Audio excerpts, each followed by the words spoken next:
bwaki tuba tukola omulundi gumu. Tuli live Waiswa. Mbadde nno njagala kukyusa ate. Aneda tugendere wano tuli live tutandise. Kale tutandike. Coca-Cola glass. Balete glass. In a glass, glass. Kale leta. Teko. Sit on.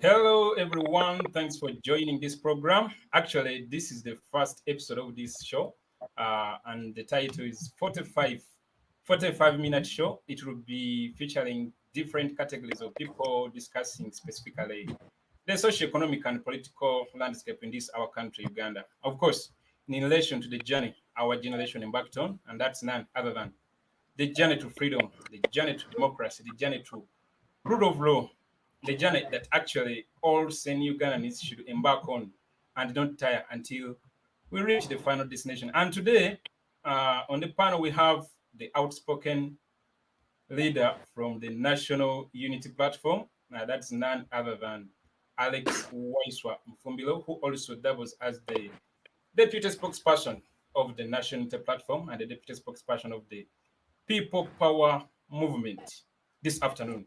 Alex Waiswa Mufumbiro, please say something to the viewers and we start off this show. I am, of course, extremely humbled to be part of the Choto family. I have already been told that you're streaming across 40 pages. I want to send my warm greetings to all Ugandans out there, those in the diaspora and those in Uganda.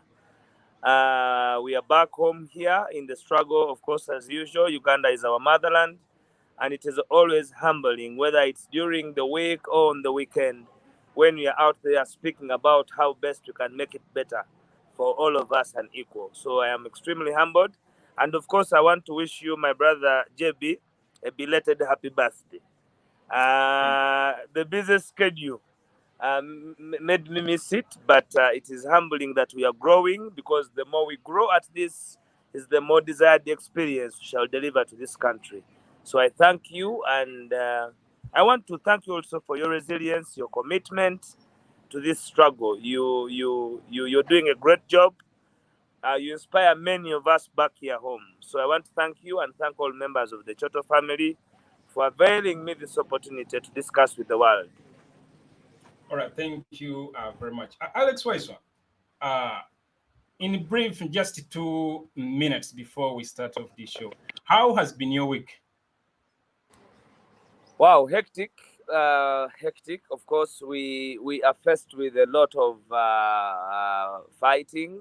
The regime is spending lots and lots of billions of money, taxpayers' money, on ensuring that they form the narrative that weakens the National Unity Platform, that weakens our leader. You have seen that many members of the opposition are at the forefront of fighting, of maligning, of blackmailing us. But that gives you the energy, and that has been our week. We have been trying to make things right, but of course also focusing on our desired schedule of liberating this country.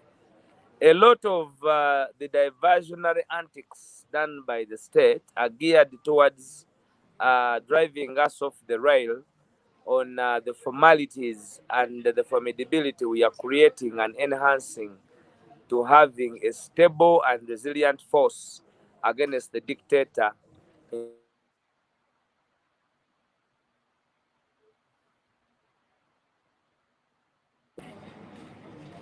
Yeah. All right. Thank you for that. Though the last few words we lost you there, but I believe you managed? It was a hectic one. I cannot say it was not Yeah. hectic. It was hectic, Yeah. but we always handle such situations. Okay, I believe the same to me, this side. From my perspective of all things, it has been hectic even on my side. And on that note, let us start with the issue of Honorable Zake. You know the deputy speaker, that is the Anta Mong, who also doubles as the woman MP for Bukedea district. You well know she's working tooth and nail to see that Honorable Zake is kicked out. So far, we've had more than 200 MPs have signed to impeach Honorable Zake from his position as the parliamentary commissioner. Some of these MPs, unfortunately, they are from the opposition. What do you make out of all this? And specifically, what is at stake in all this? Of course, I want to tell the country that the parliament is now headed by a person who cares less about humanity, a person who is a mafia, a person who turned from black to brown. So it defines the type of person you're faced with as a country. It is so unfortunate that Genome 7 told the country that for the betterment of us and us meeting the middle status income, we had to have a collection of fishermen to be in charge of shepherding us to civilization. So in that mindset, Honorable Anite, of course, you all know how she became MP. She used the court and the electoral commission, just like in the 1980s, to nullify all of the would-be candidates and opponents against her, so as to be declared unopposed. The last candidate to be nominated, she was denominated by the electoral commission on very fake grounds. They recalled signatures of nominees to her advantage. So she's a highly connected person. I have known her for some time, and I can tell you that she's a deadly person. She has a lot of contacts.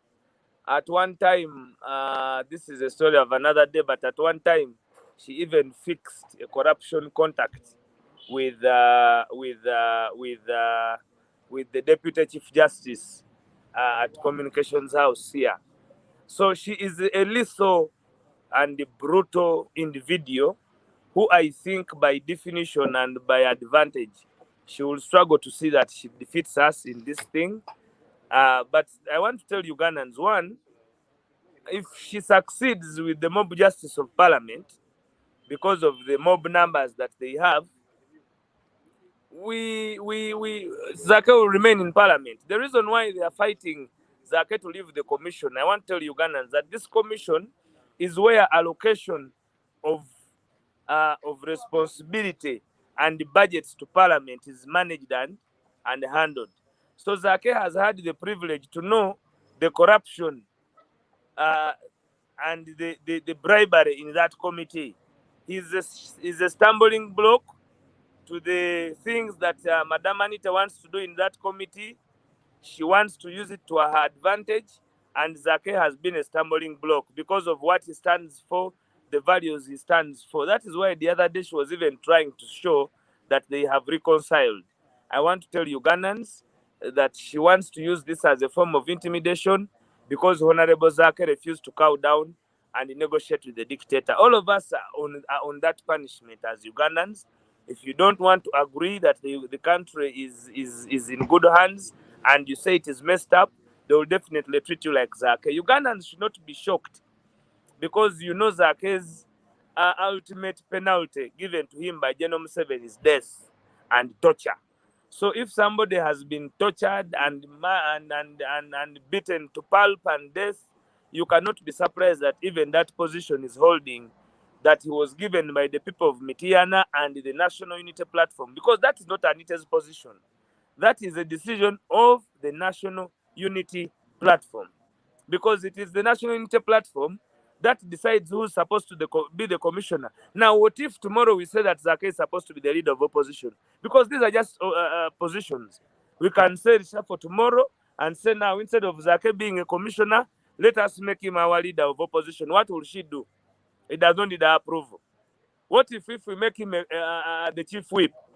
What will Zake do? What will Anita do? Anita cannot defeat our mind. We are only looking at her as a diversionary antic. She thinks she's smarter. She thinks she's brighter, but she's living a thin line, a very thin line, because the dictator cannot outlive us.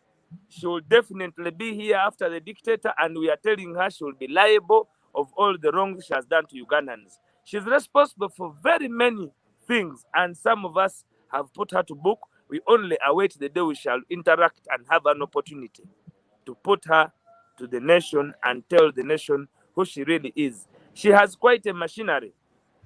She has quite a machinery. There are people you have been seeing always and giving them a lot of marks that they are people who fight for this country. They are not.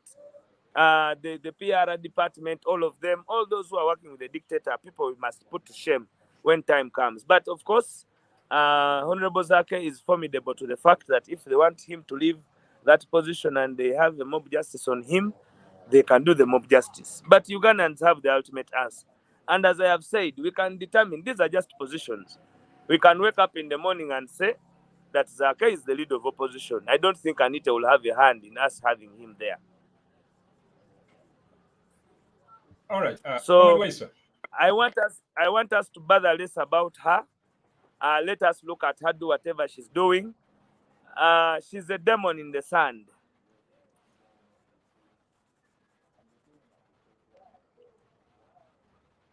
We're using Comrade Waiswa. Let's give you a few minutes, a few seconds.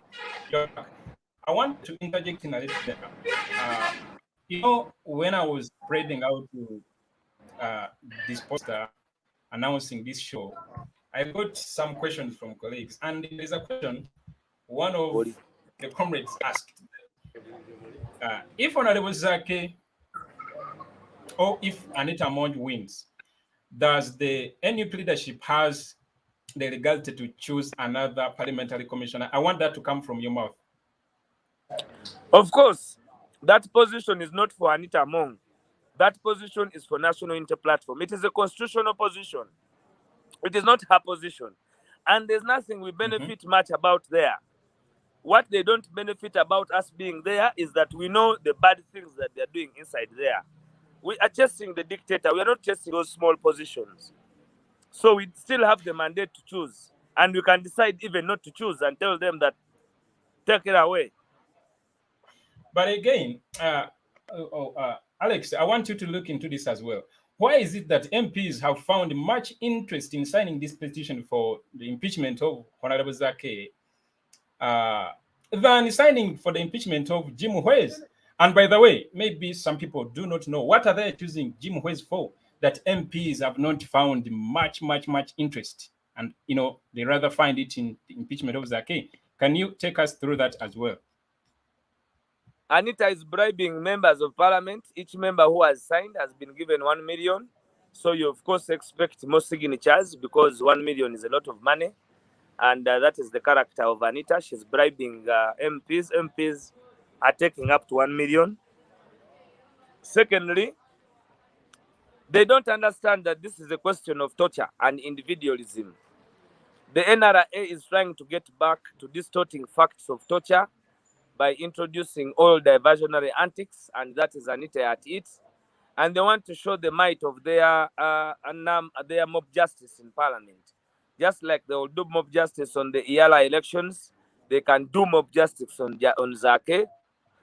But these things go unanswered of parliament. They will be remembered to having aided and abetted torture. All that bunch of idiots that think that this is just a game.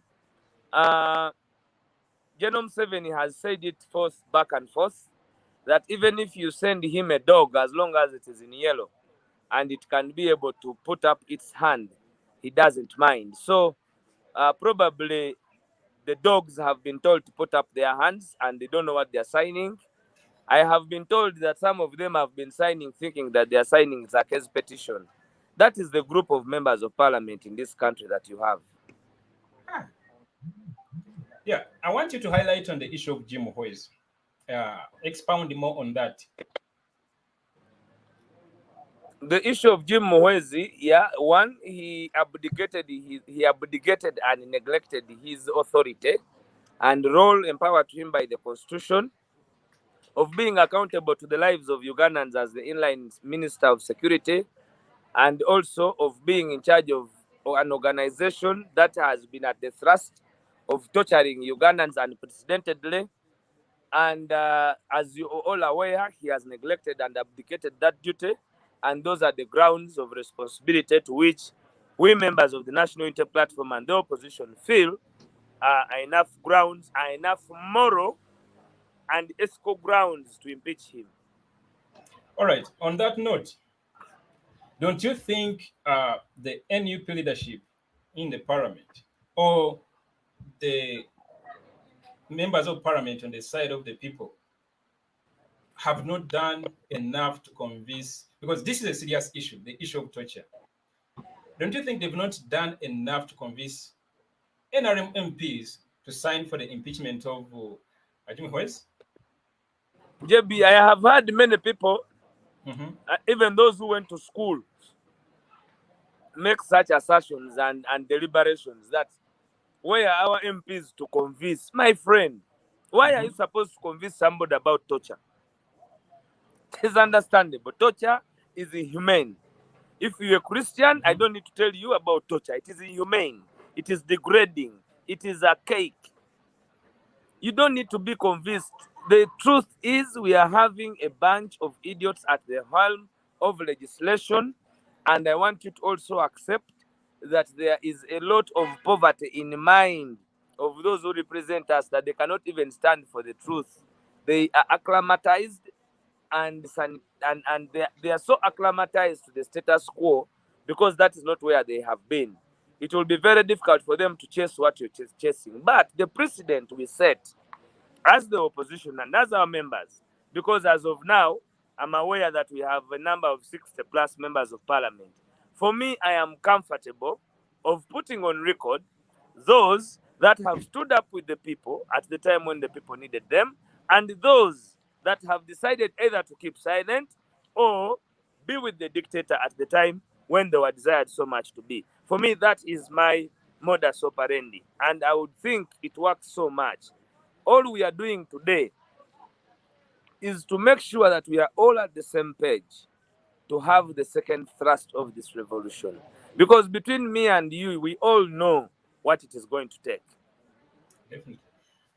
Uh, on that note, still on the parliament, having talked about Anita Mond, how was the Speaker of Parliament, that's the Right Honorable Jack Bolanya, who is actually getting better as per the recent communication from the Deputy Speaker. He was recently flown out of the country to get medication from the United States, and Ugandan is residing in the United States as usual. Yeah, they took it to the streets, specifically this time around Seattle. They took it to the streets to protest these unending flights government officials make to get treatments from such developed countries, leaving behind the well-facilitated good hospitals in Uganda, as they claim. Uh, I don't know if I can, maybe let me link this to Mao and that small section of MPs from Acholi. And I know as a deputy spokesperson of the National Unity Platform and People Power as a movement, I'm well convinced you've been following closely statements from those two groups of people, most especially from the president of the Democratic Party, that is uh, Dr. Mao. Mao has on several occasions directly attacked Mao is NUP. not a doctor. Mao is not a doctor. He's a It's not a lawyer. doctor. Thank you for that. Norbert Mao has on several occasions directly attacked NUP as a party and its leaders as the sanctions of these protests. And in one of the statements, actually, a few days ago, he said, I quote, the same people who threw parties to celebrate the death of General Paul Lokech are the same ones wishing Speaker Jacob Olanya dead. Their likes refused Milton Obote's dead body passing through well to Akokoro for burial. They betrayed Ben Chwanuka. They betrayed Ben Chwanuka. There is no truth in them. So I want you, Alex, to take us into perspective of your view of all this. What is their agenda in all this? Why all these tribal sentiments? I want you to take us through that as well. I was with Mao on Thursday, and I warned him not to continue that trend. And he was a bit polite. I thought that we were on the same page. But you see, in the opposition at this time, it is when they determine those who will represent at the East African, at the EALA Parliament. And as you are aware, many of our political parties are racing for that position. So part of the politics that those political parties play is that they insult you, and they will insult NUP such that the old man catches their eye and gives them at the and gives them a slot at the East African Parliament. Secondly, I think Mao is now paid to attack NUP relentlessly because he has no issues he's presenting apart from castigating us and diverting us from what we are supposed to be discussing. He did say that he's now a lone soldier, but I think he's a paid lone soldier who will be defeated by time and facts. I want to end him at that. I really do not think I should go low as he's going, because I am a student of when they go low, we go high. So I want to urge Ugandans to dismiss Mao, but also discuss the fact of Jacob Olanya. For me, as Alex Waiswa, I have no problem with people protesting against Jacob Olanya in America, because one, it is true he is moving on government funds. A person of his stature, if he's going to enjoy our resources for treatment, they must even tell us when he's sick and what he's suffering from. Those are the practices internationally. Even Trump, when he was going to hospital, they would say he's in this health condition, his heartbeat is now in this style, this is his pulse, this is his pressure. Because when you are a national leader, you are not an everyday person. But they keep them very ill, nearly to death. They sleep them out of the country, and then they expect that Ugandans will follow suit for their aftermath discussions. They would prepare Ugandans in all those processes, because this is a big person. That is one. Two, the cost. We must discuss the cost and our health sector in Uganda. Let me tell you, by 1980, Uganda had 22 referral hospitals. That is where we are even up today. Now, between 1962 and 1986, there was a construction of 22 national referral hospitals. Jenja Hospital, Mbale Hospital, Gomba Hospital, Gulu Hospital, all those big referral hospitals. And of course, they were all assisted. The medical health was complemented by the existentiality of the religious health facilities at the time. For example, the Anglicans took it upon themselves and constructed Namilembe Hospital. Those of the Catholic Church, they constructed Rubaga Hospital. And they did not end at that. The Muslims, you know that there's Chibuli Hospital. Now, this assistance and organization of health are the arguments people are advancing, that in the 21st century and the 21st mind, there would have been an improvement and a public health insurance policy of Ugandans. Let me tell you, Jacob Olanya was at the helm of parliament when they were allocating the over $150 million to Lubowa Hospital. Do you know what the report that is out? The person who has allocated that money is a coffee grower now. But because these are influences of State House, all this money has now disappeared. They will do subcontracts, and even the agreements that they have put to book, they make sure that they are badly covered. That by the time, for example, if you look at the construction of the bypass, the contract was of 5 years. The dollar was at 1,800. Today the dollar is at 3,500. Yeah. even by financial contract. That is wrong. And this is what we have been going through. Now, Olanya was in charge of fixing as a deputy speaker, and as a speaker, the voices in Seattle are saying, go back home, because he's already there. He's receiving treatment. Nobody's arguing that he should not be there. He is already there receiving treatment. And they are not saying that fly him back home to die. They are saying, Olanya, you must fix. When God gives you the second opportunity, go home and fix the problems that you left there for the people who pay taxes, for the people who have paid for your bill to be your care. Ugandans have suffered the consequences of Olanya's illness by treating him in America and expecting him to come back home and fix the problems. They have found him that he needs that health. Now, if you've got it, come back home and make sure that every Ugandan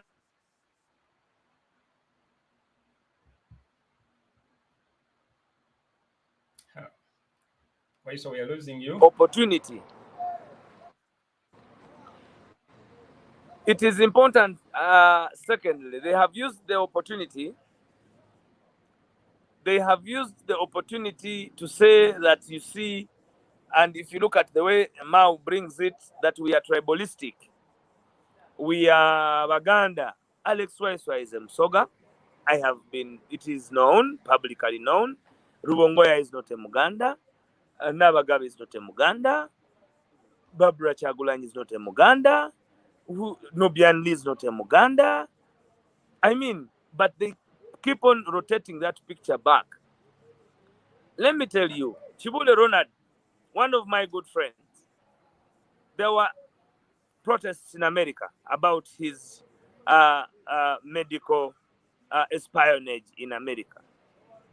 Judith Babiri, I never heard Mao speak about these things. That is why he is rubber jumping to everything, because he wants to keep in the news and he wants to catch the eye of the dictator. You know, the dictator promises them money and he does not give it to them on time. So they have to do many activities to keep in his mind. And I think Norbert Mao is desirous of a certain pay that has been promised to him. We can now wait and see whether after he has received it will remain the same. There are many political leaders you're going to see fighting this thing, fighting us behind very many curtains. But for us as the National Unity Platform and People Power must remain fought to the prize, be more focused, and we shall have the yielded results that we want. All right, thank you, Comrade Alex. On that note, I want you to, by law, the National Unity Platform should be the one in State House. Our President Kyagulanyi Ssentamu Robert yandibadde ng'ali mu ntebe mu ntebe, which is not the case. And we had a manifesto. I want you to also take us into perspective. What would the national, actually, you just remind Ugandans, what would the National Unity Platform do to prevent such scenarios of officials flying out of Uganda to get medical attention? In brief, strengthening and making sure that the health care system in Uganda is well off. We are not against medical. We are not against people being referred to other expertized health facilities across the globe. That is not our position. Our position is that these leaders who have always said that the things are okay back home should also reciprocate that to tandem with the health status of Ugandans. Number one, we do not have a health insurance policy, public health insurance policy. In our manifesto, we have enlisted that Ugandans will be introduced to a new system governed and systemized by government, our new government, on health, by making sure that every Ugandan has particular minimum standards in terms of medical health response. We want the health of Ugandans to be the responsibility, the sole responsibility of government. You must ensure that all those who have chronic and critical diseases are at your service as government. That is in our manifesto of New Uganda. We also believe in improved infrastructure. If you look at our infrastructure, the issues we are talking about, Mulago had the capacity. I want to tell Ugandans, Mulago had the capacity 20 years ago to work on every type of patient. But today it does not have capacity because one, it has been overtaken by the numbers that were associated to be handled by that hospital. Two, the lack of improved modern technology in these hospitals. All this must be improved in our system. And of course, digitalizing the medical profession and empowering the human medical resource, because many of our doctors, many of our people, as you may realize, are no longer with us simply because they have gone for greener pastures. I mean, people have flown to different hospitals and came back with stories that they are still treated by Ugandans. We can re-import back this medical human resource. Let me tell you, the person who handles Aga Khan Hospital is Professor Lay. He cannot work here. Why? The environment. So even our government will provide enough and hospitable political environment for our medical practitioners to feel free and practice in Uganda without haste. It is part of our program. Building more hospitals, medical equipment, increment in the remuneration of the medical personnel. Wow, our manifesto on health, trust me, it represents the new Uganda. Free maternal health. Free maternal health. Yeah, free maternal health. That every woman going to give birth should not go through a hassle, yet is giving Ugandans a resource. It must be free, acceptable, hygienic, and of the 21st century.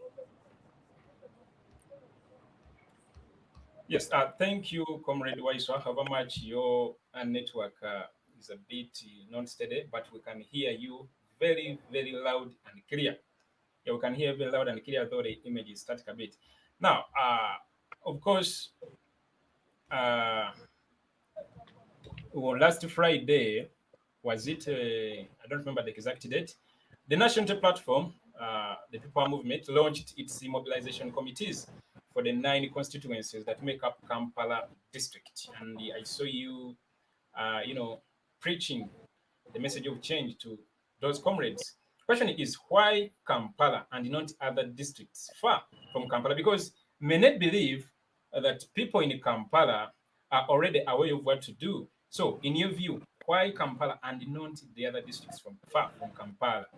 Or there is any arrangement even to, so take us through that. Kunga is a mobilization program that we started. I think it has been in the offing 4 months back. It is work in progress, and people are yet to realize how far we are headed. So it is work in progress. Kunga is work in progress, and all eyes on that. We believe it is going to stir up the population. What is the word again?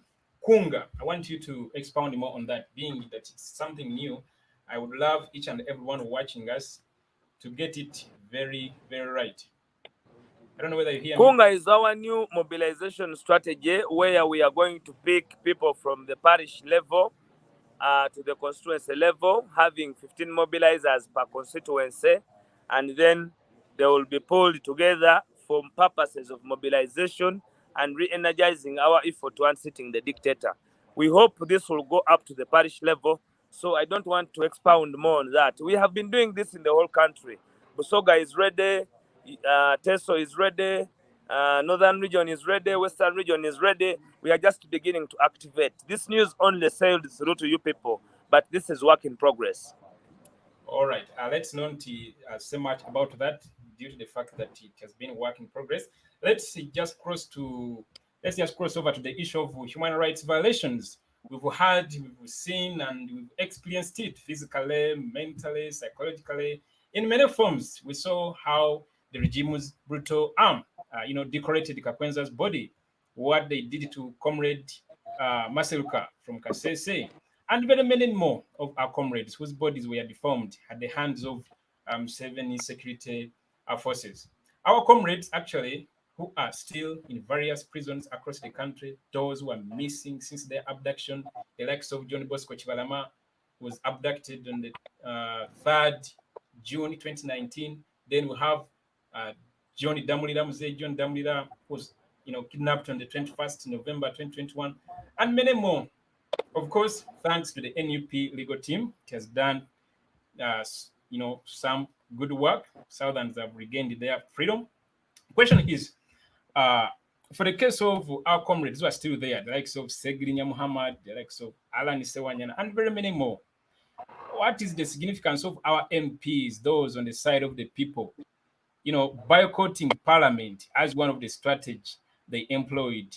And then what advice, I want you to wrap it up with this, what advice would you give to all concerned Ugandans regarding this issue?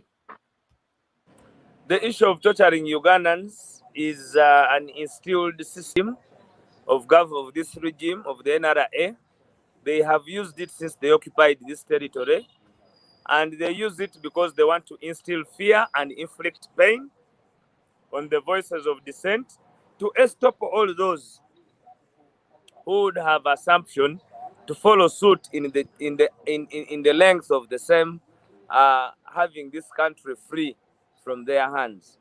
So it is part of their program. You all remember, I have been on record and I have reminded Ugandans how Genome 7 was excited by the bandits and his team that nearly killed our generational leader.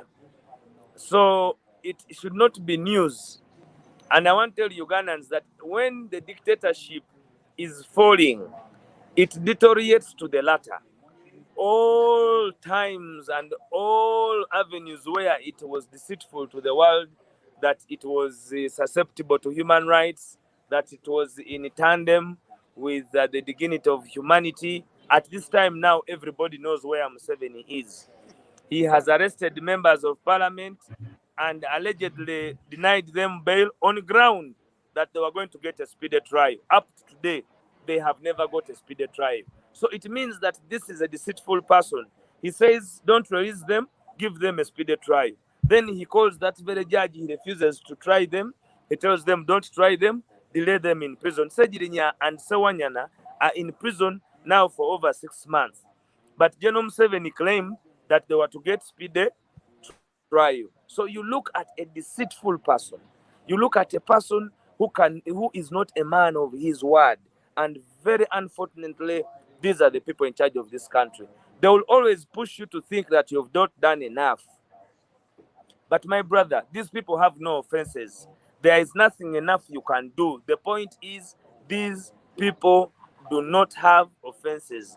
Their offenses is bestowing the voices of dissent against the dictator. So do not look upon yourself and say, you know what, we have not done enough. The enough we have not yet done is to overwhelm him and unseat him.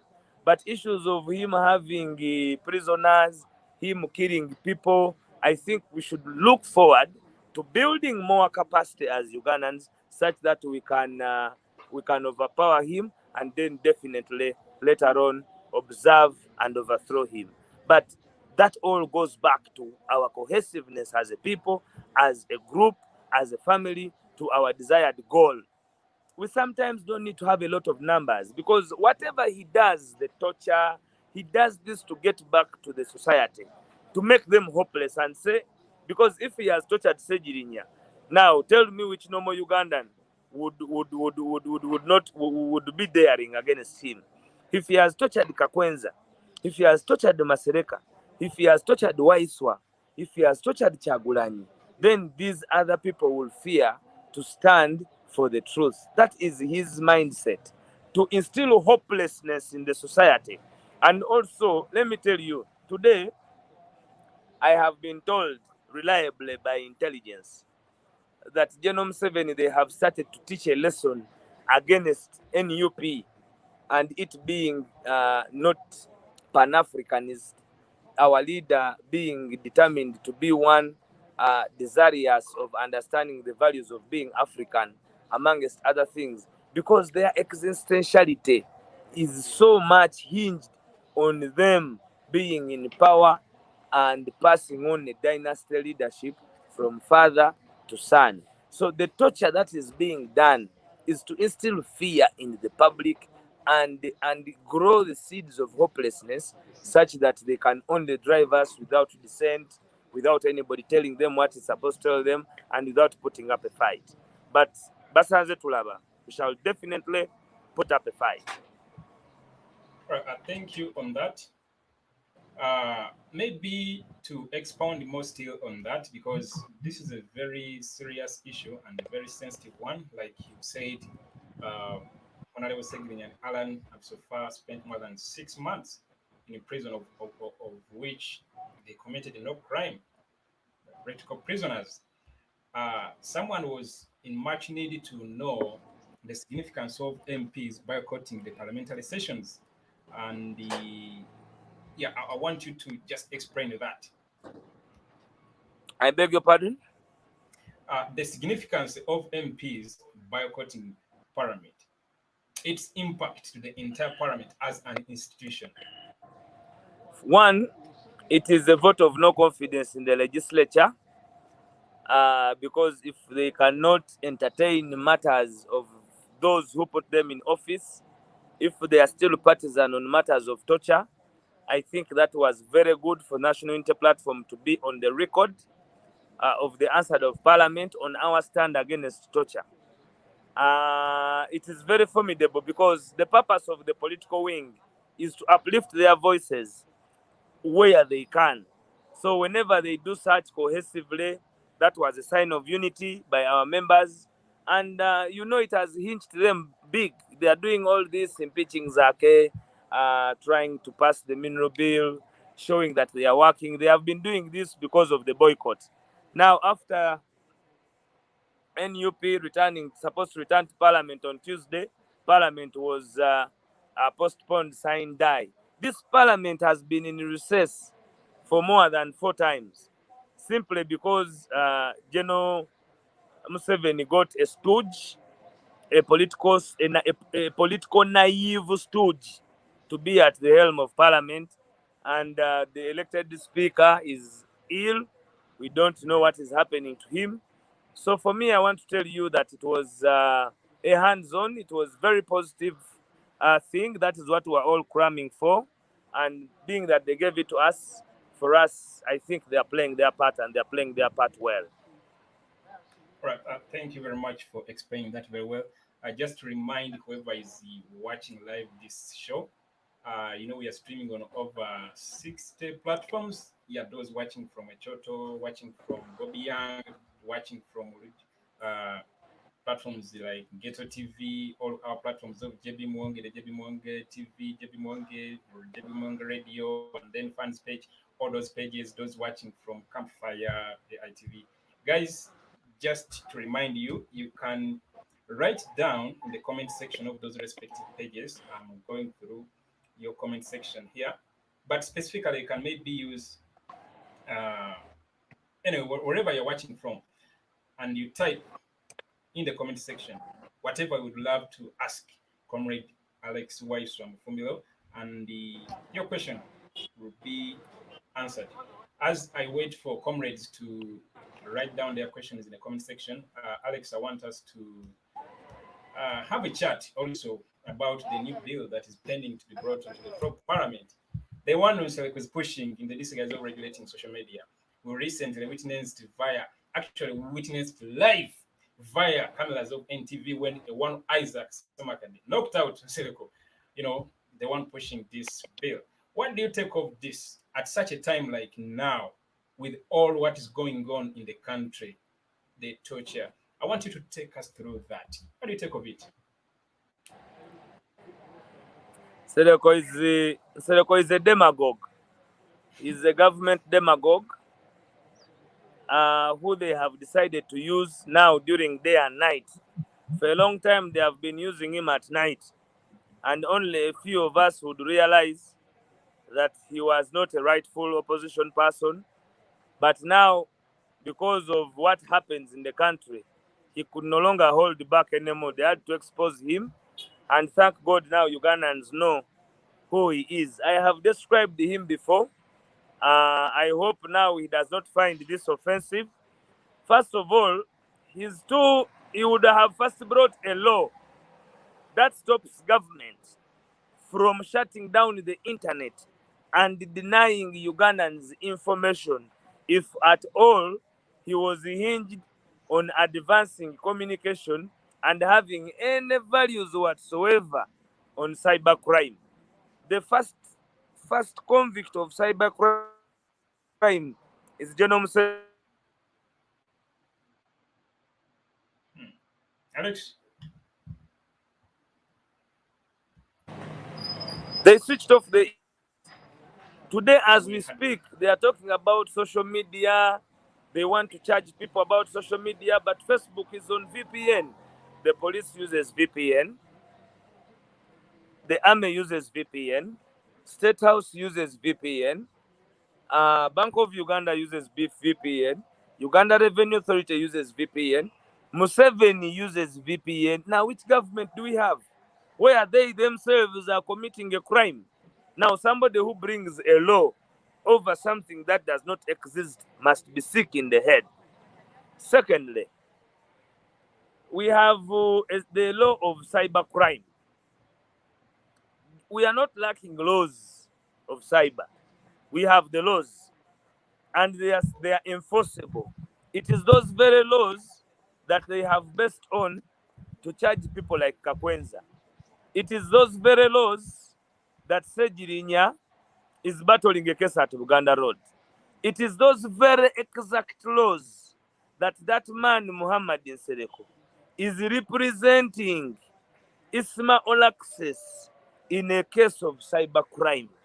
So for him, it is either ignorance, naivety, or living in excitement to tell Ugandans that we need a law, when in fact you yourself, you are prosecuting that very case in courts of Uganda.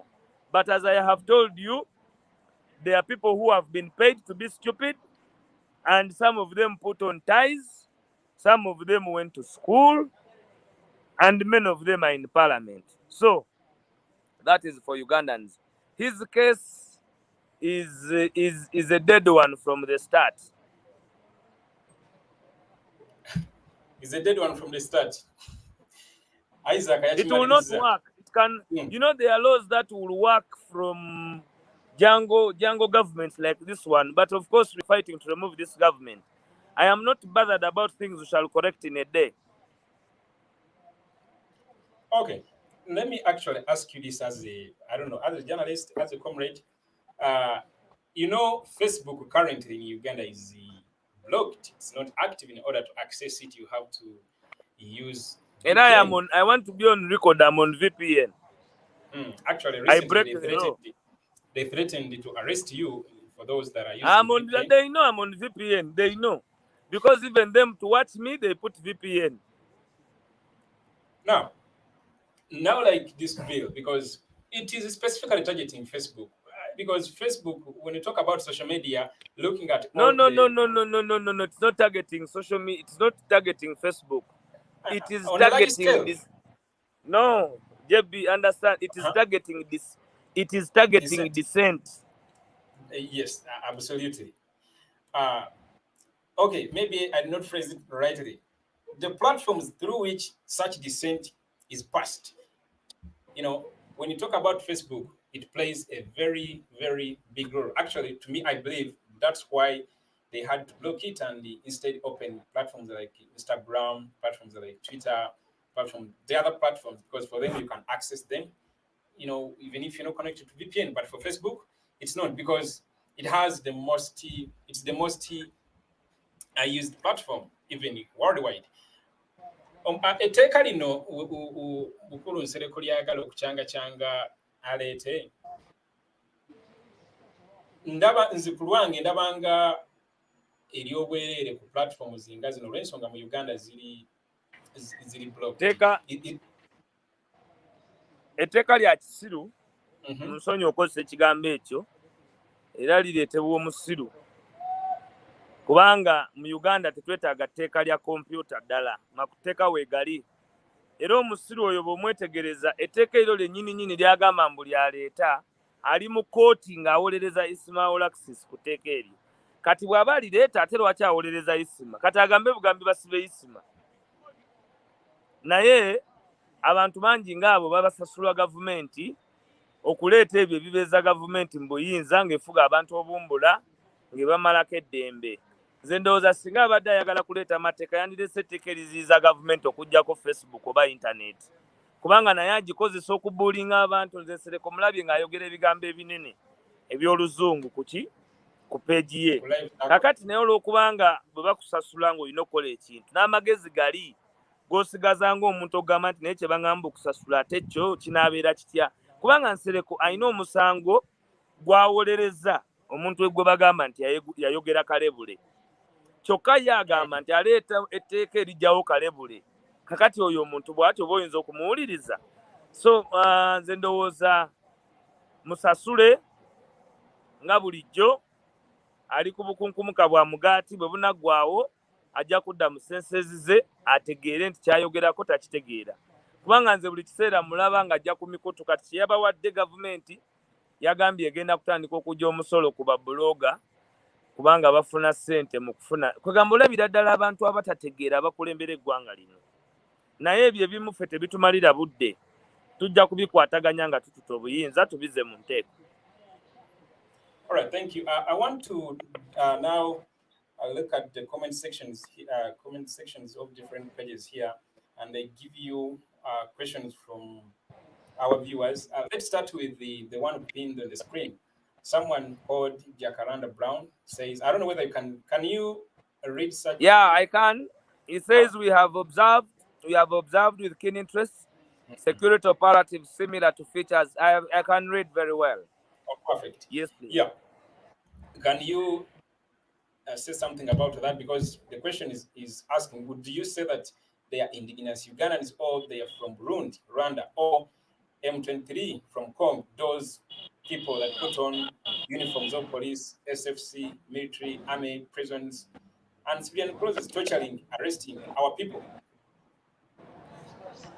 Museveni has developed a machinery of goons that do this work.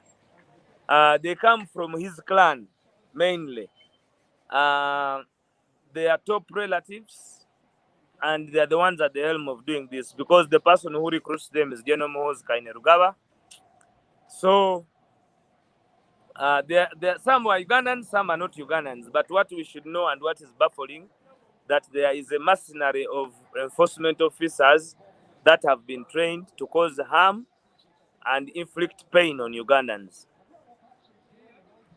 All right. Someone also wanted to know about the issue of our comrade Nakwede, the case, how it's going. She has initiated the proceedings of court. We shall wait for the allocation of the case. But of course, she's still firm and formidable as we see what happens. Okay. Someone else says, let me read it very well here. Catherine Ojara, the councillors will be subjected to the due process of the law in the systems of the party.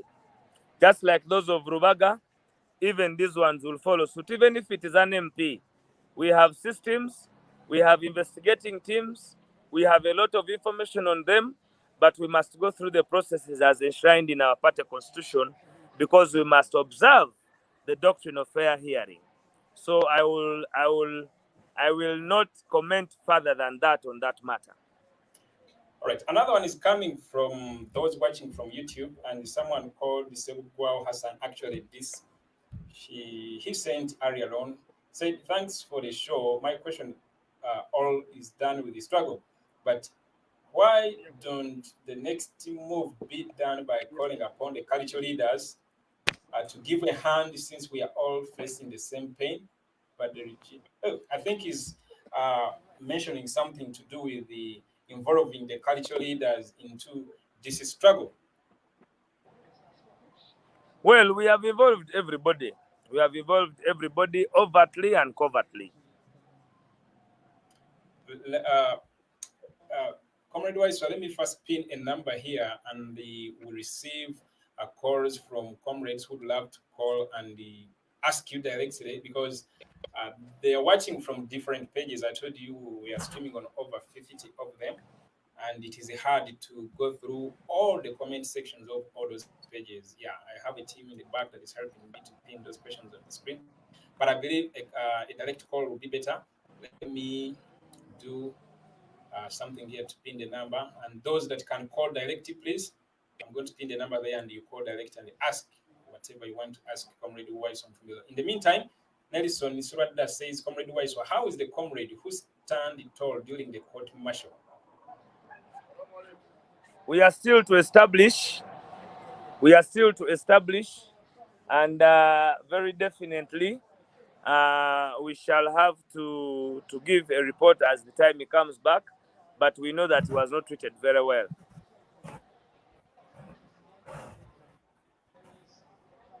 All right, thank you.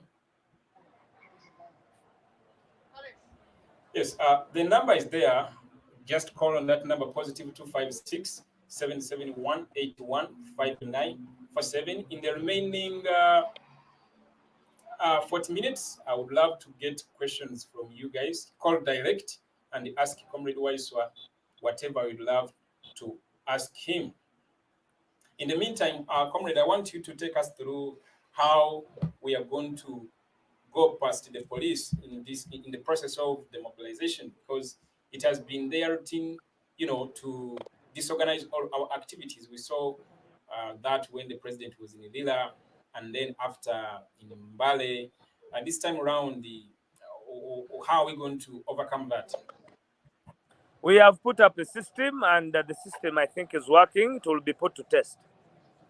Okay, just like you said, it has been Yeah. work in progress. All right. Then on the other thing, there is something that I forgot to ask you when we were discussing the statements from Mao. He has made it a preoccupation to brand NUP as a party that is already part of iPod, and that the NUP is already eating iPod money, but not revealing the facts to the public. He talked too much, and I believe you came across such statements from him. I want your take on this, plus as well finalize with why all those attacks on us. Mao, as I said, he is he's making background noise because he wants to catch the eye of the dictator to finalize their discussions. And to catch the eye of the dictator, you must either talk about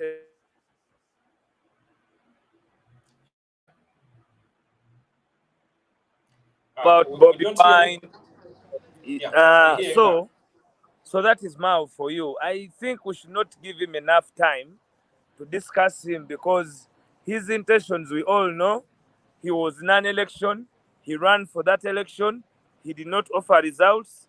He was denied by Ugandans. We should not waste on a person who was rejected by Ugandans to the level of the position that he got. Now, just want you to capitalize on the issue of iPod, because very many people actually are confused. People usually come to us and like, JB, We are not is any members part of of iPod. Mhm. We are not members of iPod. We do not go to iPod. We will not go to iPod. We shall not sit with General Museveni at whatever terms. Now, if Mao feels that he can force us to go to iPod, he's daydreaming.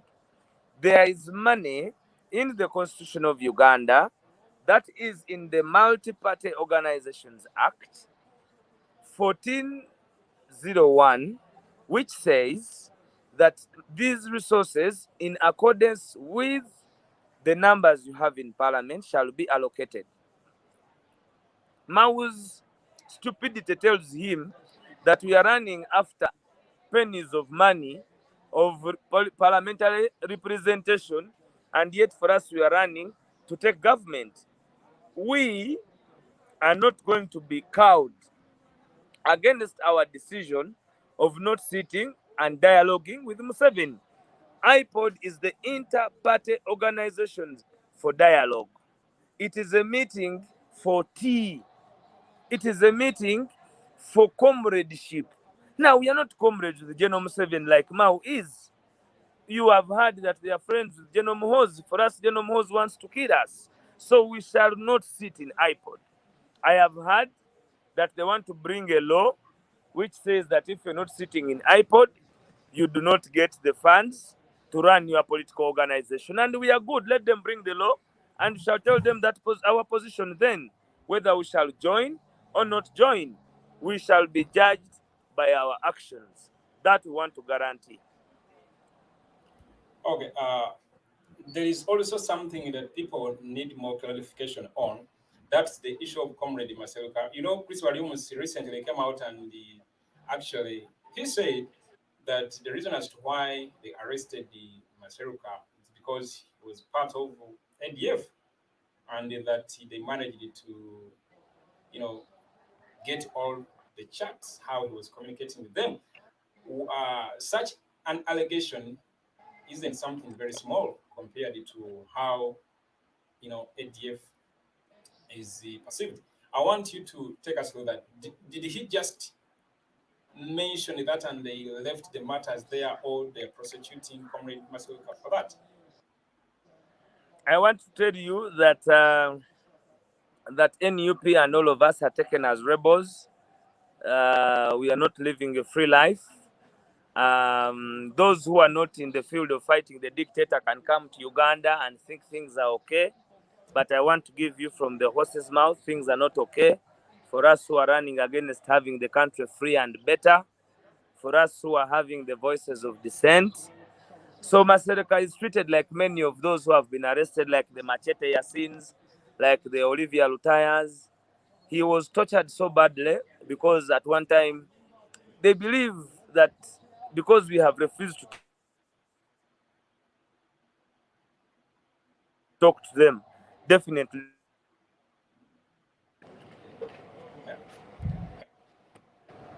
Yeah, on the issue of branding him as part of ADF, did they just mention that and did not, charge him for that? Because it's a very serious allegation.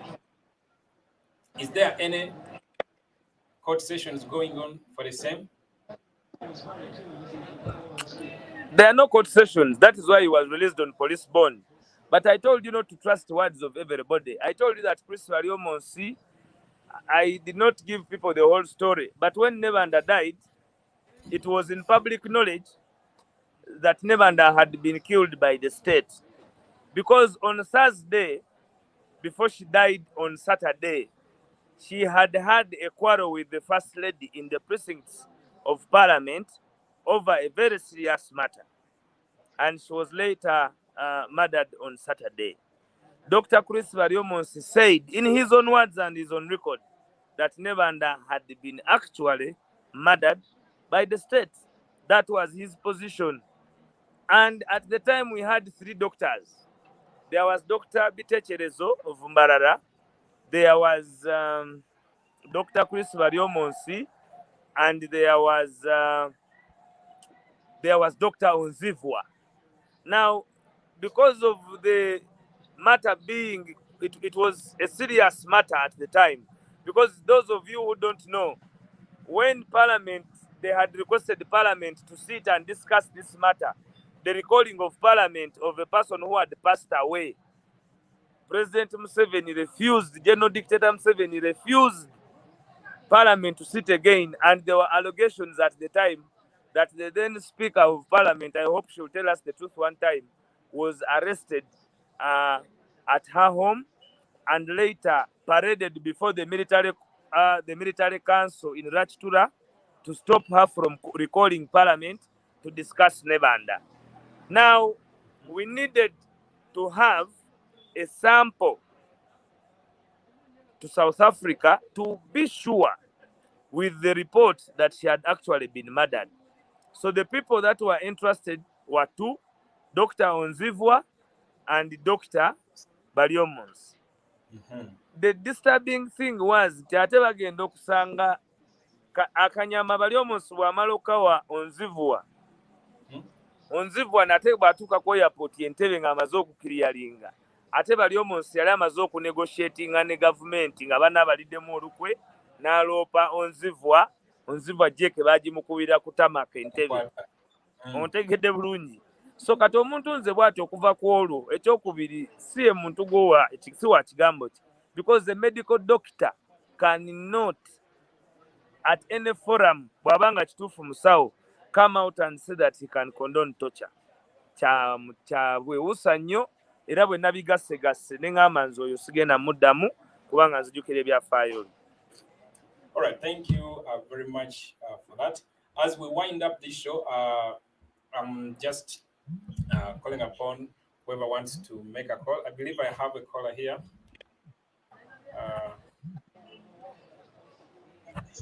Hello. Salam alaikum.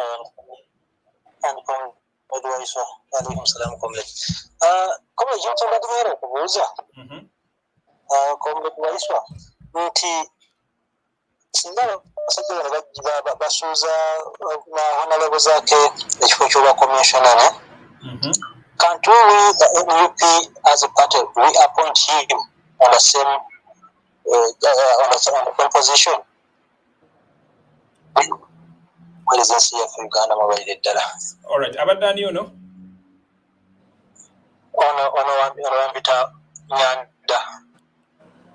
From South Africa?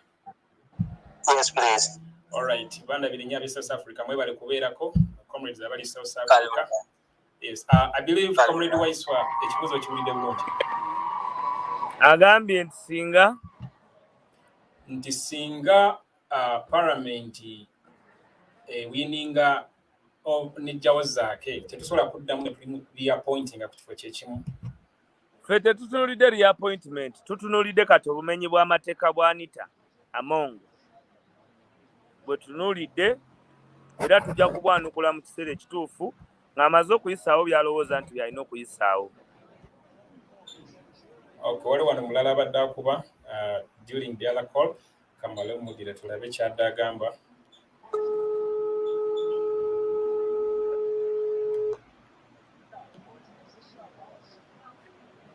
Hello?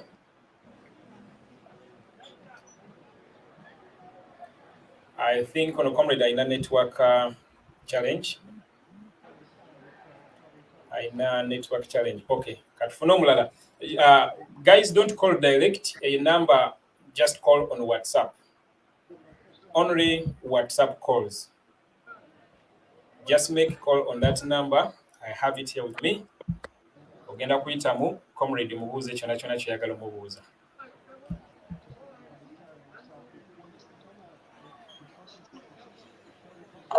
Hello?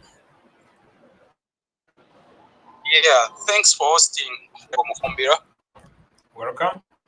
Thanks for the question I wanted to raise, Mufumbiro, is what is the party going to come out on reckless debate by some of our senior leaders? Because I was watching one of the programs where, to me, honorable numbers of Mukono municipality raised some issues which some of us who are analytical, they tend to be a bit diversionary to the party, which raises a bit of bickering between the leaders.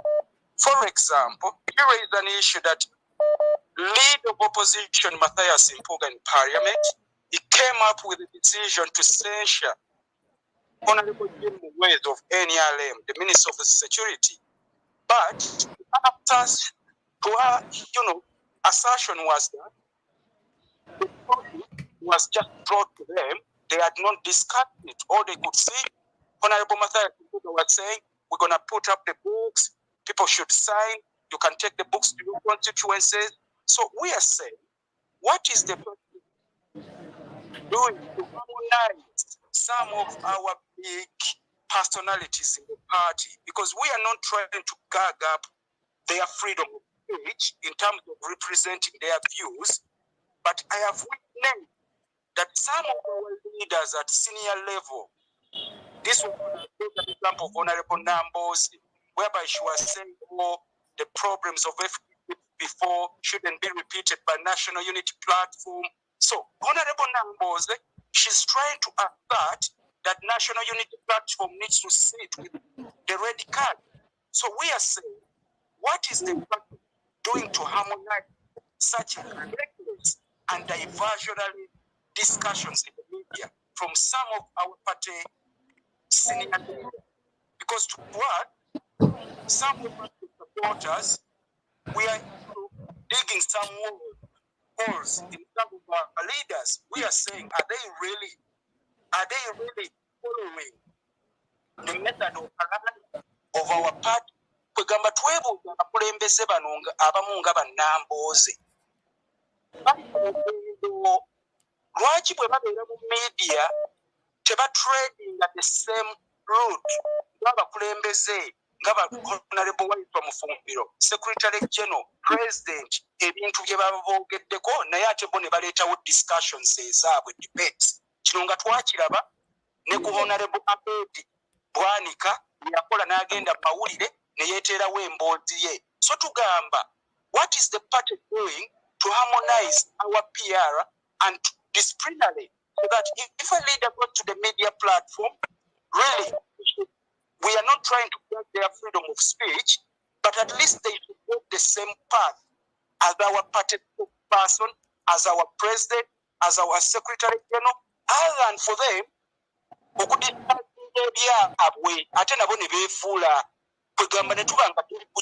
all right.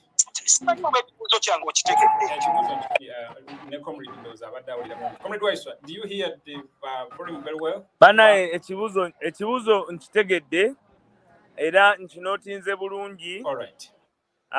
Ng'agezaako okugamba nti PR yaffe yeetaaga okuharmonizinga abantu. Omudembe gwe tulimu abaana bakoowu bwe tulaba abakulembeze baffe nga bagenda batamwatamwa n'ebigambo tujja kugamba bakoleraani baava mu pate ze baavaamu naye baasigazaayo emikwano nga bo kati ebintu ebyobufuzi byabwe bya friendship kuba gundi naliko mu ate muganya okukuula ne yayiseewo ekikye kuba nawuliriza emboozi ya Honorable Namboozi. It was a bit controversial. Comrade, engeri gye tulina calls ennyingi kakuddemu bulungi tufune ne ku opinions z'abalala. Yes, abadde ani onera okubidde kusinzidde wano? Nkubidde kuva Bungereza wano. Bampita Bwana John Kizito nga ndi mugoberezi nnyo w'enkyukakyuka era nga buli lwenfuna chance mbawo obubaka bw'empisaamu. Era nga gw'amaanyi enkyukakyuka tugirimu Besigye yatulimba emyaka 2 naye ne tutambula ne tuvaayo eyo kati tuli wano. All right, Bwana John kati Comrade Waiswa kakuddemu ekibuuzo kati tufune ne ku balala. Nga bwe mugambye nti amazima gali nti muwuliriza bulungi nnyo, ensonga z'ayogeddeko zibadde za simbanga za nsa, naye ate nange sijja kuziza mu mawulire naye tujja kuzoogeraganyako mu PR system okulaba nti twongera okussa ekimu n'okwogera okutegeeza ekimu. Naye nga mutegedde bulungi era waddembe okuba nti twenoonyako ne twongera okuwaya n'okusala amagezi. Tetuli ba custodian ba knowledge. We must work with sharing and adopting everybody such that buli omu aba asobola okuyambako munne mukola ekituufu.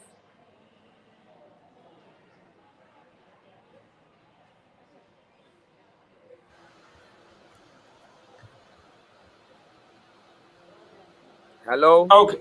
Yeah, Comrade Waiswa, yes, okyaliko bulungi. Badde nyina kyenterezaamu wano. Bana njagala kufuna engeri gye nsobola okuinkurizingamu ku volume eno. Naye nga eddoboozi owulira bulungi okuva mu bacallers? Nze nkuwulira bulungi nnyo. Ne bacallers bawulira bulungi? Yes, sebo. All right, perfect. Katugendera awo. Katufune wano omulala. Ndowooza tufuneyo nga babiri ku lw'obudde. Obudde bunaatera tusigazayo eddakiika ntono nnyo.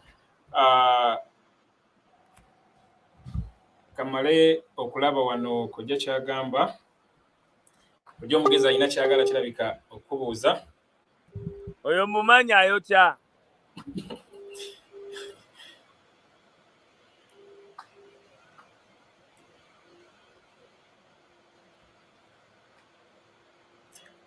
guys enamba eyo mukube WhatsApp kokka. Hello. Yes, oli loud and clear nse kuwulira yonna. Sanyusa okukola bannange. Naffe tusanyusa okuwuliza. Ne muganda wange Waiswa sanyusa okuwuliza. kale ssebo mwembuzeeko comrade Waiswa tasobola kuwulira mubuuze yakuwulira naye gwe tosobola muwulira. Okay. Yes. Nze kyembadde musaba kiri ekintu kimu. Mbadde nsaba National Unity Platform tugaane kubeera diverted by bino ebintu Mama Lususu byaleeta ebyokusaakinga zaake. Because ekintu kya tocha kyali kibatuddemu. N'ebintu byonna bye batukoze nga balaba tuli ahead of them. Semba mbadde mbasaba. Tubaleke bo bakole bye bakola. Then if it focusing ku bintu ebiri very very important like the torture. Ng'ekintu kya torture ekyo tu encouraging abantu babere nga bache exposing because kyabatuulamu. That's why they are diverting us. Era as I'm talking to you, mfunye ku mawulire simanyi oba matuufu oba si matuufu nti Mama Lususu alabika agenze Seattle. I don't know whether it's true or it's not true. Kugamba ebintu bye bakola byonna babikola without abantu okumanya. So mbadde nsaba comrade Waiswa, this is what kimusaba.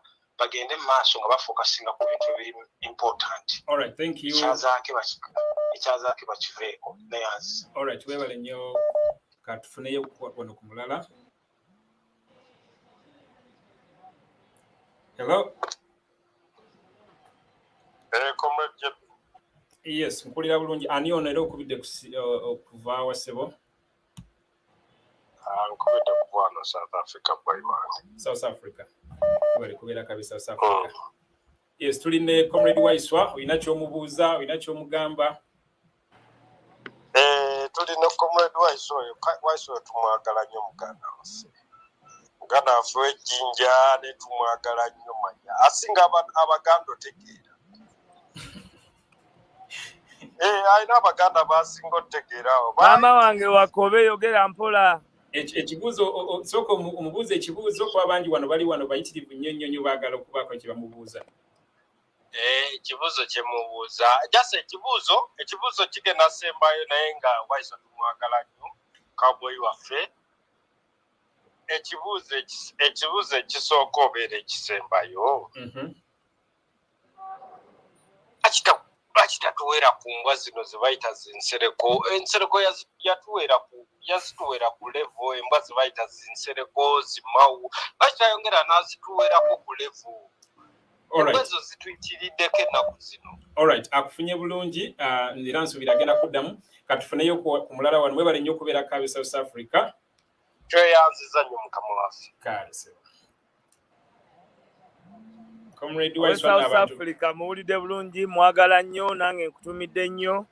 Banaye mwebale kutwagala na kutuzaamu maanyi. Okwagala okwo kwe mutulaga kwe kwongera okutulaga n'okutukakasa nti tuyimiridde ku mazima era n'okuba nti tetusobola kubavaamu kubanga twafuuka family. So tetukitwala for granted. It inspires us. Nobody does not want to be loved. So tubeera very humbled whenever we get that positive vibe from your side. Era nekitongera amaanyi ag'okulwanirira eggwanga lyaffe Uganda. Wano mulala as we wind up kanfune wano. Hello. Yes. Good afternoon. Good afternoon to you. Oh, good evening. Yeah. Unfortunately, I'm sorry I have caught this a little late, but I have a few things to say, and I think this goes directly to people like Waiswa, who I think sit up there with some of the people in this body. There has been, if we talk about reality, there has been branding of NUP more as a Baganda party. You get what I understand? You get what I mean? Yes, I get So my advice is, please, to the leaders in NUP, I think for every press conference they have, every time they appear on any form of media, social media, could they please try and fight that issue of trying to run NUP as a propaganda party? Because this issue, I can assure you, touches so many people, and so many, actually, I could say, important people would have been really important to the party have distanced themselves, because especially if you come from the West, people call you a mole, people call you all these kind of things. So I think the leaders in this party should start and fight this issue. Secondly, they should also fight the issue of people calling each other moles. So and so is a mole, so and so was bold. So, a lot of these things go around on social media or whatever, everywhere, but the party leaders don't actually come out to clarify, and this has created a big problem in this party. You get what I mean? There are people who have been branded all sorts of names, and the party does not come out to take a stand and say, you know what, this is this and this.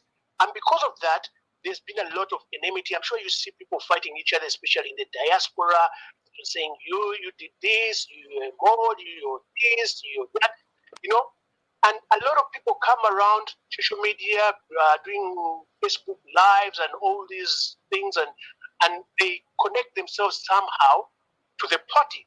I think the party needs to distance itself from some people who use bad, wrong propaganda. All because right. this is dividing people. All right. Right? Thank you very much. Thank you. Yeah. Just to tell us where you're calling from and who you are.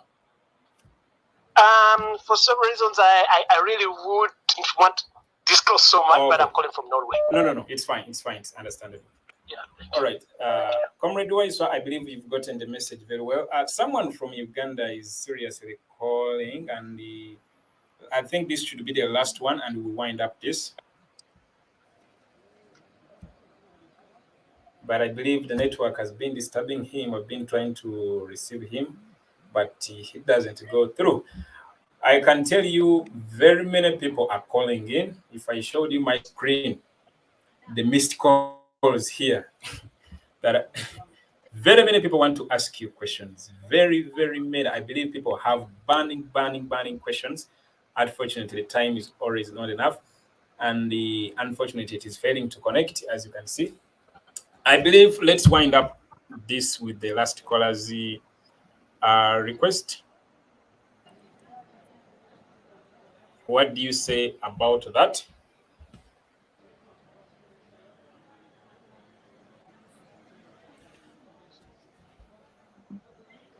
Comrade West, you get me? Yes, sir. I want to the former caller asked the question. I have noted with concern the issue of advice from the previous caller on terms of how we operate the torture versus the propaganda of the state. And yes. I am agreeable to that. But as you may realize, all this is done to take us off the rail of what we are supposed to be doing. Torture is a narrative that will not go away, though the regime struggles so much to make it a point that they want to make it a point that's not existent, but then behind the curtains is what they are doing. We are yet to show you so many victims that were tortured. But what I want to tell the country on issue of leaders and discipline, that we are very strong on discipline, and we will only follow the due processes. Nobody is above the party constitution, and we are working with cohesion in seeing that we fulfill the desired goals that Ugandans have bestowed upon us of retrieving this country from the hands of the dictator.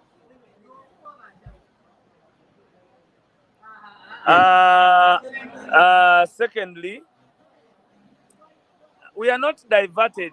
I don't want to think we are diverted by by the state and its propaganda. We remain focused to it, but sometimes you need to take stock and clarify on the issues that happen as they happen. A lot of things happen. If you look at the passing of the news, it is always too much. But definitely we have a program on torture, and we have a program of exposing all those that have been tortured, notwithstanding the security alert. And we call upon all Ugandans to bring out all those who have the torture stories, because we know that there are so many. There is a question, the last question our colleague from Norway asked was the issue of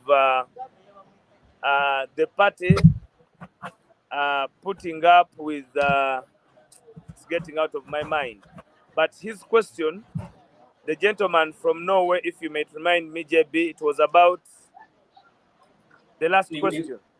Actually, he was suggesting,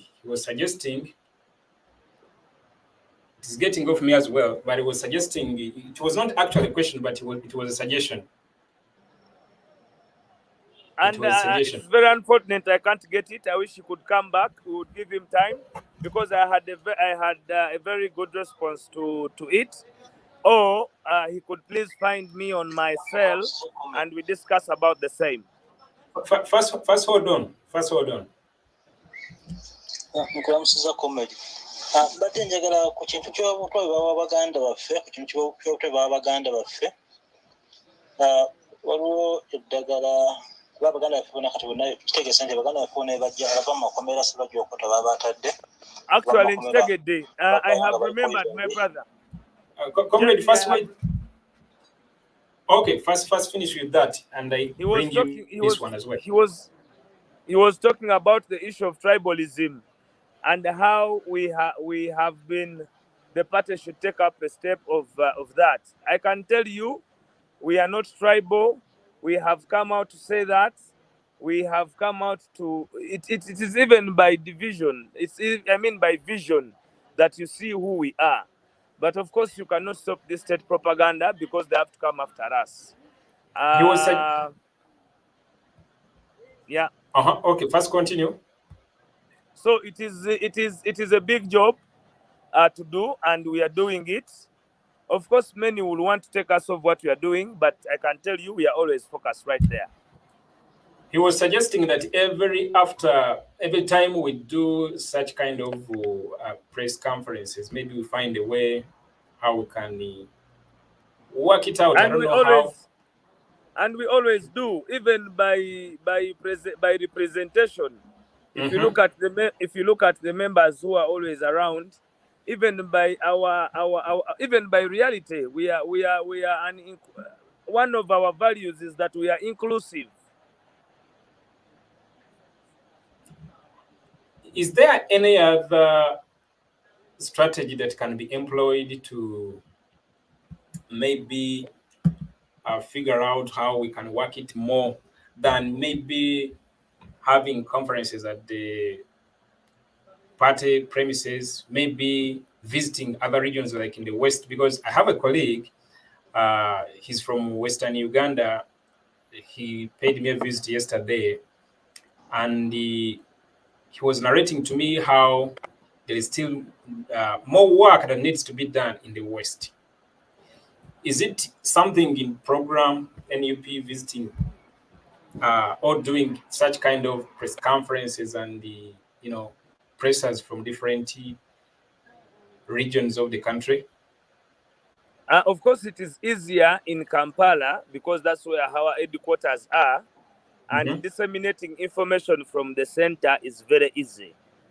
Even also given the workload that we have. But of course, we have that in program as the office of the spokesperson. My boss, Joel, and the media team have discussed this, and we believe we are going to move forward. Unfortunately, people have not known. But for the last 1 year, we have been so busy that we could not do so many things, because the state had put a lot of fight on us. We have a lot of prisoners, murders, death. So we were forming our blueprint in charting the new waters of the second wave. and second phase of this revolution.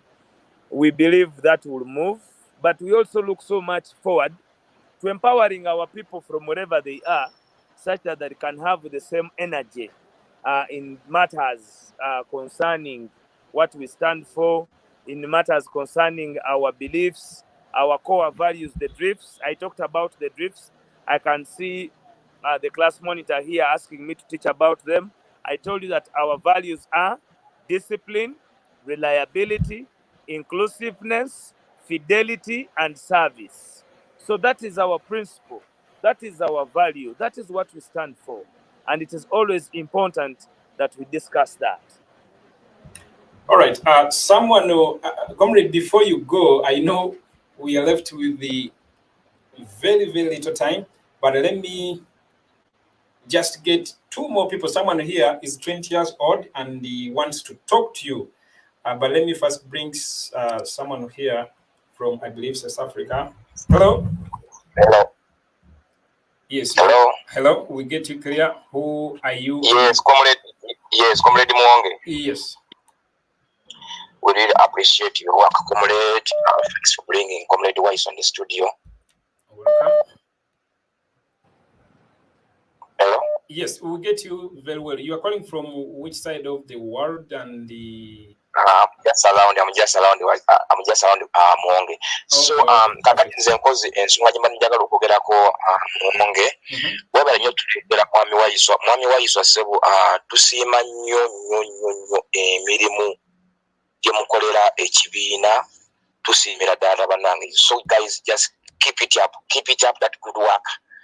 Wanka tesaawe no nkesaawe no awantu kitwage esaawe no weeri ndowooza bwe tutingira okwetaaga abantu nga Waiswa, I think. So the likes of Mau, bano ba Mubaraka, nalabyeka Mubaraka, Munyagwa Mubaraka and group, byeboogera essaawa eno bye tulina expecting nti bagenda kubyogera kubanga kati tebakyalina kye bagamba abantu. Kati Mau agenda kugamba ki abantu lweri kyagenda okugamba abantu nga yavudde mu kalulu yafunye n'obululu ne Katumba yamusenza obululu kakati nti abo abantu to expecting nti bagenda kubeera nga they're going to attack no naye as we know nti naffe tubalinze era naffe tugenda kuba naffe ready for them to just fight back them. So nsuubira ndowooza part 1 twabakubye then part 2 nayo anayegenda kuba kuyitamuka mu kiseera tugenda kusobola. All right. Thank you. Comrade Waiswa, I believe let's wind up this. Let me not bring this last caller. Kasita program tugenda kubeera tugikola Alex Waiswa wanafunira ng'obudde. We shall always be here on this program 45 minutes with different categories of leaders across the planet, not necessarily Uganda, but of course in line with our struggle. Comrade Waiswa, we can hear you, however much we cannot see your picture. I want your parting shots and then we wind up this show. Well, I don't know why you're not seeing the picture, but I want to thank you so much. I want to thank all Ugandans. I want to thank Ugandans in the diaspora and reaffirm and assert that the role you play in the diaspora shakes the trees back here and gives us a lot of formidability. You have done good in exposing this regime. You give them sleepless nights, yet you're only operating on your phones. I only want to urge you not to stop. Ask the questions you're supposed to ask. Guys, let's push this forward. We can push it forward. We can push it faster. The power is in our hands. I want to thank you very much, JB. I hope this has been an interactive show. And I've said I look forward, always when we have time, to come back and interact together. People power, our power. Our power, people power. People power. For God and my country. Thank you very much, Comrade Waiswa. It has been a wonderful time having you. And I believe, just like you confirmed, nja kukuleetanga era ngenda kutawaanyanga nnyo kuba abantu bakwagala n'essaawa zino bakyakuba amasimu. And sorry where it went wrong. This has been the first show, and I believe there are certain moments bitagenze bulungi mutusonyiwemu. Next time tujja kutereeza amanyi asigadde nze JB Mwonge. And I encourage you guys to keep sharing this message. At least that is also something that you can do as a person. Just like our president, the little each one of us can do, we must do. Just do the little that you can do. You never know what that little. So we love you guys. Have the best of the time. Bye-bye. Have a lovely Sunday. Lovely Sunday too.